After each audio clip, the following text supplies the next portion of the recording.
तीसरी मंजिल का कमरा। साल 2018। कोटा की एक पुरानी कॉलोनी में एक 3 मंजिला मकान था। उस मकान की तीसरी मंजिल हमेशा बंद रहती थी। लोग कहते थे वहां पहले एक लड़की रहती थी, आर्या। 17 साल की, शांत, कम बोलने वाली। एक रात अचानक उसकी मौत हो गई। और असली डर उसकी मौत नहीं था। असल डर उसके बाद शुरू हुआ। उस मकान में नया किराएदार आया, विवेक, कॉलेज का छात्र। उसे सस्ता कमरा चाहिए था, इसलिए उसने वही घर ले लिया।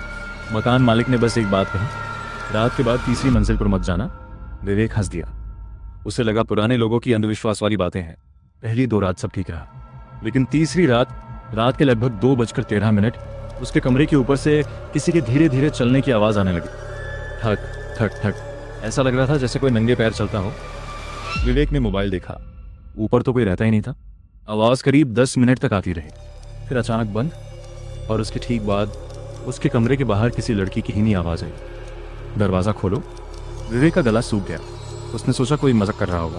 और जैसे ही उसने दरवाजे के नीचे देखा, बाहर किसी के पैर दिखाई दे रहे थे, लेकिन उन पैरों की एड़ियाँ आगे थी और उंगलियां पीछे। विवेक जम गया। आवाज़ फिर आई, मुझे अंदर आने दो।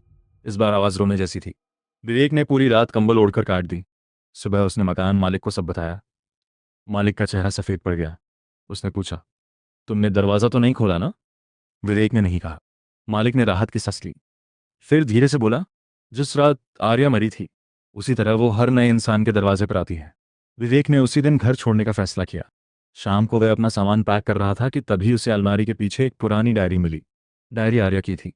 उसमें आखिरी पन्ने पर सिर्फ एक लाइन लिखी थी, उन्होंने मुझे कमरे में बंद किया था, लेकिन मैं अकेली नहीं मरी थी। विवेक के हाथ कांपने लगे।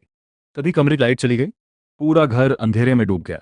ऊपर तीसरी मंजिल से फिर वही आवाज आने लगी, ठक ठक ठक। लेकिन इस बार आवाज धीरे धीरे सीढ़ियों से नीचे उतर रही थी। पहली मंजिल, ऑपरेटिंग रूम। फिर दूसरी, फिर उसके कमरे के ठीक बाहर। दरवाजे के नीचे इस बार 2 नहीं, 4 पैर दिखाई दे रहे थे। और एक साथ 2 आवाजें आई, दरवाजा खोलो। मोबाइल की फ्लैशलाइट अचानक जल उठी। उसकी रोशनी में विवेक ने देखा, दीवार पर किसी ने उंगलियों से लिखा था, अब तुम भी यहीं रहोगे। अगली सुबह मकान का दरवाजा खुला मिला। विवेक गायब था।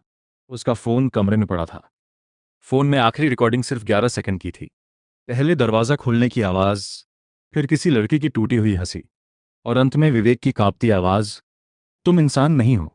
रिकॉर्डिंग वहीं खत्म हो जाती है।